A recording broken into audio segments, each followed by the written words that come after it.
everyone out there in the YouTube void. In my previous video about my amigurumi Pazubu, I mentioned that I was thinking about making a series of crochet and crafting videos for this channel, where I'll talk about how I incorporate crochet and other arts and crafts into my magical and devotional practice.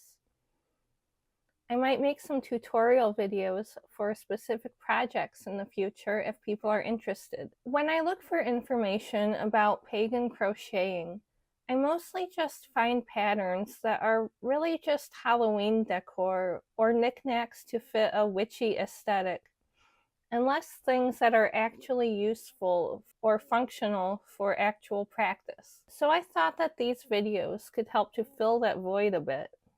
There is a good book called Fiber Magic by Opal Luna that I found useful, and I'll mention it a few more times in this video.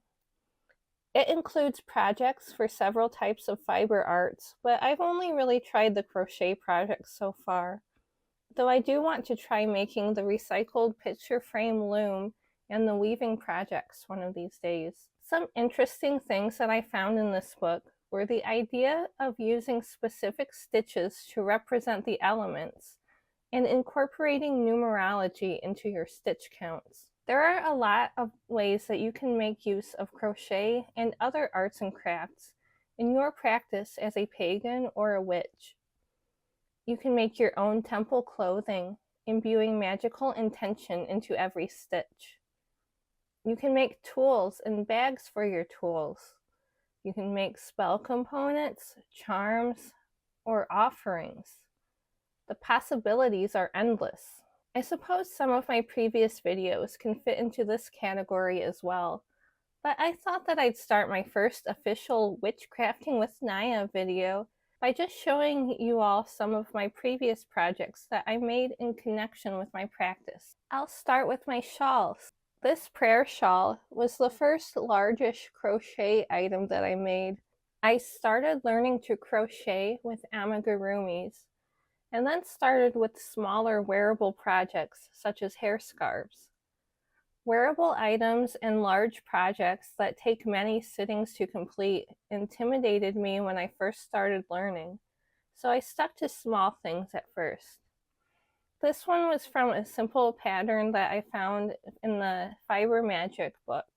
The main yarn that I used in this project was Lion Brand Mandala Ombre in Felicity. I chose this for the pink, black, and purple color scheme that I think of as representing love, protection, and spiritual connection. The blue border is the same yarn in the Harmony colorway. I think of blue as representing Inanna. You might notice that I like to combine colors that I associate with myself, such as pink and black, with colors and symbols that I associate with Inanna, such as dark blue and gold, or her 8-pointed star symbol, to kind of represent her presence and influence around me. My stitches in this shawl aren't completely even, and I think I added some extra stitches at the ends of some of the rows. But this was my first shawl that I made, and I love it. I made this red shawl while I was doing the rod and ring initiatory work to use as my priestly robe. I think I showed this one in a previous video. The initiation called for creating garments of specific colors for each part of the initiation. My red garment for the final part of the initiation was the most time-consuming one.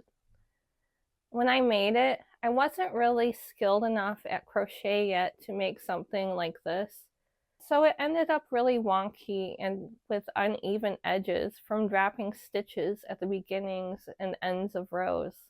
That is a very common problem that beginners face when making large flat projects like shawls and blankets. But I was able to figure out how to fix the edges by crocheting some extra stitches to the messed up edges, and I'm happy with the results. I used a sort of dark blue and gold yarn for the tassels here on the edges to represent Inanna. because it reminds me of lapis lazuli and gold. All of the garments that I made for this initiatory journey included something to represent her. I used a gray garment that I already had for the first section, but then I made the white garment and embroidered her star symbol onto it, along with blue and gold thread around the edges. Then for my black garment, I included a button that looked like a pair of doves. Those were both just sewn fabric. I wanted to actually create the fabric for my final garment by crocheting it. Perhaps eventually I'll remake this with actual hand-spun wool yarn once I get my hand-spun more consistent. This one was made with Lion Brand Heartland in Redwood, which is an acrylic yarn. I use a lot of Lion Brand for devotional items because lions are sacred to Inanna, and Lion Brand is relatively affordable. But I've been trying to move more towards using 100% natural fibers, especially for religious items. And just in general, because synthetic yarns shed so many microplastics. I usually use this garment for more official priestess business, such as leading rituals for others or giving sermons. The red garment is pretty heavy, so I later made this lighter weight blue and yellow one.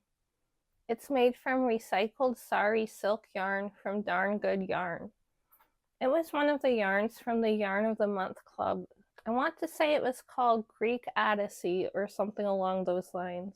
As per usual, the 3 skeins weren't quite enough for the whole project, so I got another ball of yarn from someone on Etsy, also originally from the same brand, to make a border and these extra rows at the end. I chose a yarn that had similar colors to the main yarn, but with added pink to kind of represent myself. The number of rows in each color are magically significant. I like to incorporate that type of intentionality into the creation of pieces like this. I mostly wear this when I'm doing work invoking Inanna and for general magical practices, which pretty much always involve her in some way. And finally, here's one of my most recent projects. I finished this one about a week or 2 ago. It's actually a veil that I can wear kind of like this. But I started with a shawl pattern and adjusted it a bit to be a little bit shorter and to fit better for sitting on top of my head instead of around my shoulders. I added a veil alongside my black garment during the underworld portion of Rod and Ring, and I found that I really liked using a veil for certain types of meditations, trance work, and journeying. I wanted to make a separate veil that wasn't tied directly to underworld work, and also in which I crocheted it. I just feel like I'm able to put more of my own energy into the work when I'm actually crocheting the fabric that I use to create the item, rather than just sewing pieces of pre-made fabric together. Which I guess is why I'm also interested in learning how to spin my own yarn so that I can make even more of the project with my own hands. This one was also made with recycled silk yarn from Darn Good Yarn's Yarn of the Month Club. I used all 3 skeins of Twilight of Folk Wagner from earlier this year, and about half a skein or so of Divine Chaos, which I think was from last month's box. I realized that I've been hoarding the yarn from these boxes, not wanting to waste them, so I'm specifically trying to use some of them in special projects. I mentioned the veil that I made for the underworld work. During that time, I also decided to start wearing hair scarves during daily life during the time when I was working through the underworld part of the initiation, to kind of represent the divide between the underworld and the earth. This wasn't an actual part of the initiation requirements. It was just something that I felt called to do to sort of integrate my spiritual practice into my daily life. I later found out that veiling is apparently a practice that some pagans already do for various reasons. Either used as kind of an energy shield, or sometimes to show devotion to certain deities such as Hestia.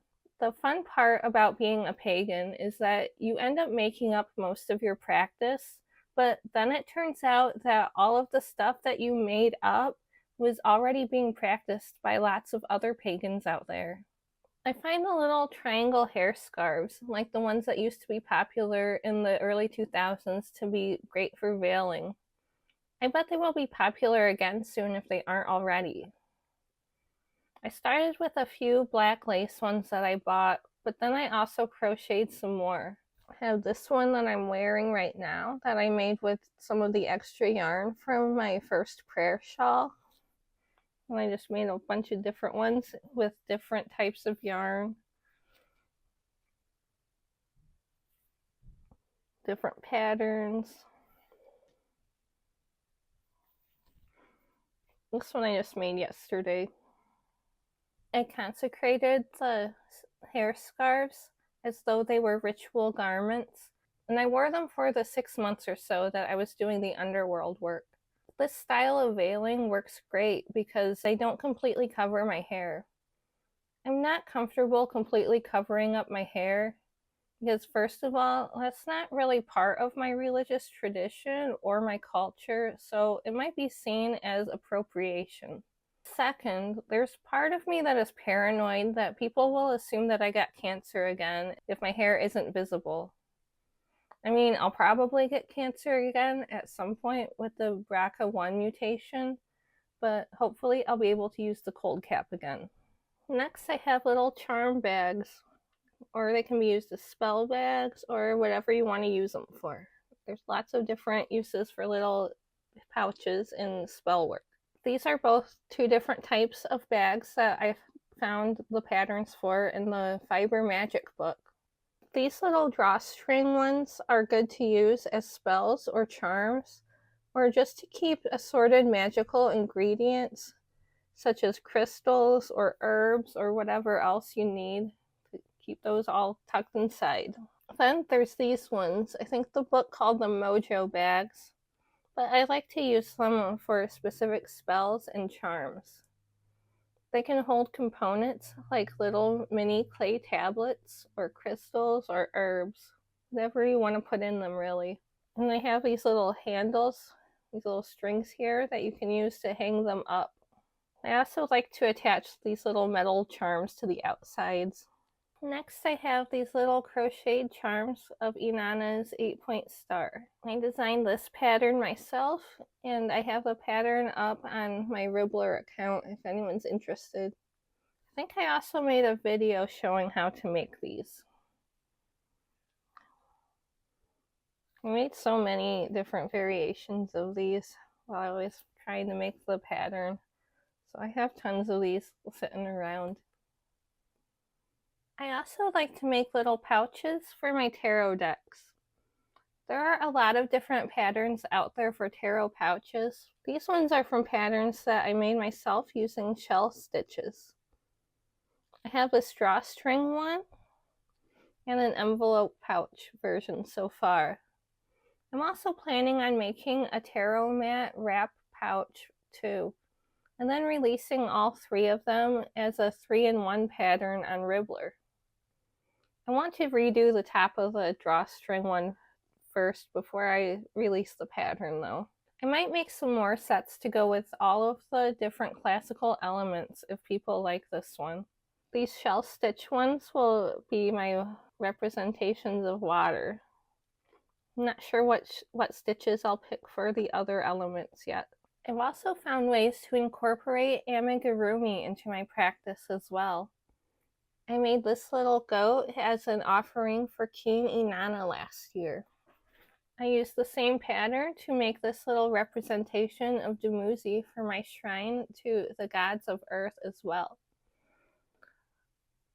Both of these goats are made out of wool yarn and stuffed with wool stuffing. My representations for all of the gods of earth incorporate some type of material related to their specific domains.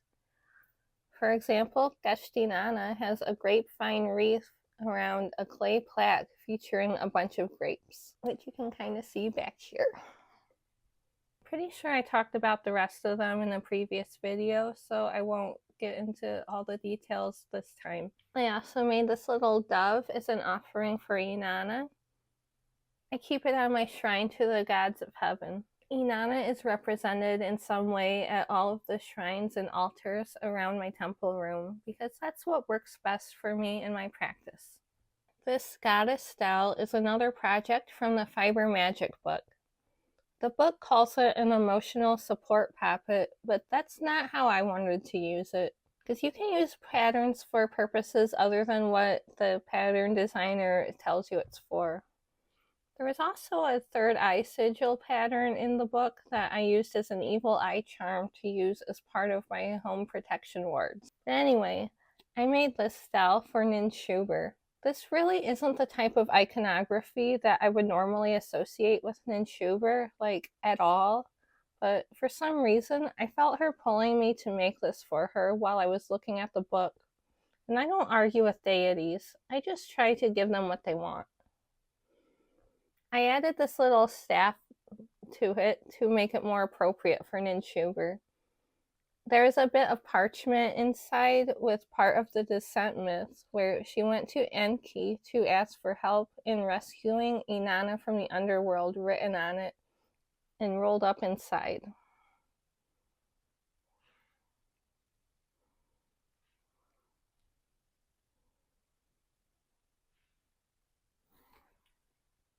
Next, I have this little doll that I made of Inanna. Her outfit is removable, so I can make different robes for her for different purposes. I did this freehand, but I did write down the pattern as I made it, so I might make the pattern available someday. But I want to redo her little headpiece first because I'm not entirely happy with how it came out. I haven't used this representation of Inanna ritually yet, but I thought it would be good to use in my Keen Inanna ritual this year, which involves dressing Inanna's effigy. I don't know if I have the energy to do live streamed rituals again this year though, like I did last year on Facebook Live. But I might make a pre-recorded video for my channel, or at least videos to talk about what you can do in your own rituals. We'll see what I have the energy for. I have a lot going on in my personal life for the next couple of weeks, including a surgery right on the first day of the month of Keen Inanna, just a few days before the festival activities begin. So I might keep my celebrations low-key and private this year. When I do public ceremonies, I still feel the need to do my own separate private ones too, so it takes a lot of time and energy to put it all together. I've shown my ancestor altar on here before. I built it in a way to let me connect with my recent ancestors, more ancient ancestors, and also super ancient non-human ancestors. And also to emphasize the connections between me and all the other living creatures on the planet. So I've included some skulls of significant animals. The cats are mainly to represent the part of my family tree that is represented by lions. I couldn't get an actual lion skull, but I have a domestic cat, a bobcat, a Canadian lynx, and the mountain lion. I like to crochet these little cat beds for all of my feline skulls.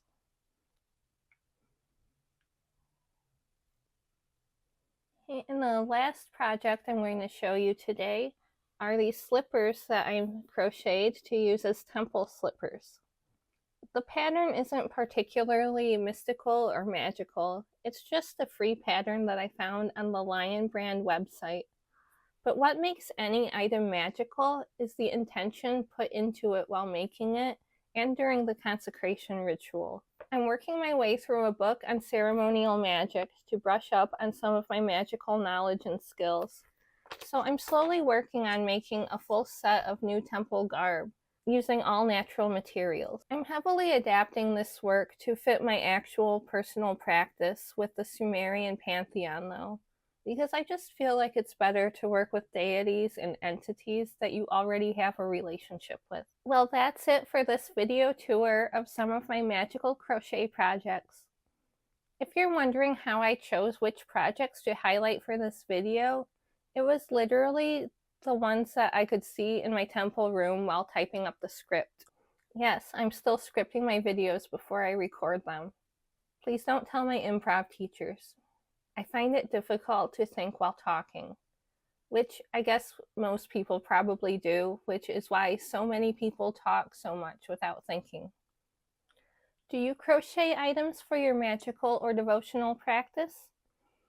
Or are there any types of things that you would like to see me make for this little witchcrafting series? Maybe even as a tutorial? Do people actually want video tutorials for crochet projects? I know I prefer printable instructions, but everyone's different. Let me know in the comments. Thank you for watching. Don't forget to like and subscribe if you haven't already, and I'll see you next time.